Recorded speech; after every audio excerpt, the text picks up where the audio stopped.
दूसरा क्या हुआ अरविंद केजरीवाल के साथ, मिडिल क्लास उस तरह से उनके प्रति अब आकर्षित नहीं रह गया, बल्कि कहें मिडिल क्लास में बड़ी घोर निराशा है अरविंद केजरीवाल को लेकर। तो इसलिए उम्मीद ये बनी थी और बनी है कि भारतीय जनता पार्टी उसमें सेंध लगाएगी मिडिल क्लास वोट में, तभी जो है वो परिवर्तन आ सकता है रिजल्ट में। तो ये परिस्थिति थी कि अरविंद केजरीवाल कितना नीचे गिरेंगे, मतलब उनकी पार्टी का वोट शेयर कितना नीचे गिरेगा और भारतीय जनता पार्टी का वोट शेयर कितना ऊपर जाएगा। दोनों पार्टियों के वोट शेयर में लगभग 18% का अंतर आता है। 18% बीजेपी का ज़्यादा हो जाता है लोकसभा में और 18% ज़्यादा हो जाता है आम आदमी पार्टी का विधानसभा में। तो इसी 18% की लड़ाई थी दरअसल दिल्ली के चुनाव की। तो ये तय होना था कि अरविंद केजरीवाल की सत्ता में वापसी होगी या नहीं होगी। क्या भारतीय जनता पार्टी 26 साल बाद सत्ता में वापसी करेगी?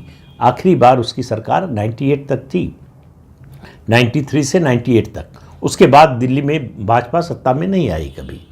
15 साल शीला दीक्षित के और 10 साल से ज़्यादा अरविंद केजरीवाल के। तो कुल मिलाकर लड़ाई भाजपा और आम आदमी पार्टी में थी और तीसरी कोई पार्टी यहाँ है नहीं। कांग्रेस पार्टी जो है वो हाशिए की पार्टी हो चुकी है दिल्ली की राजनीति में, खासतौर से चुनावी राजनीति में उसका कोई वजूद रह नहीं गया है। तो सीधी लड़ाई इन दो पार्टियों के बीच में थी। इससे तय होना था अरविंद केजरीवाल का राजनीतिक भविष्य आगे क्या होगा। भारतीय जनता पार्टी क्या दिल्ली का किला भेद पाएगी अरविंद केजरीवाल का? इन सवालों का जवाब मिलना था दिल्ली विधानसभा चुनाव के नतीजे से। अब विपक्षी दलों ने क्या बदल दिया? आपको मालूम है लोकसभा चुनाव से पहले एक इंडी अलायंस बना जिसमें 26-27 पार्टियां शामिल हुईं और उसमें सबसे बड़ी पार्टी कांग्रेस पार्टी थी।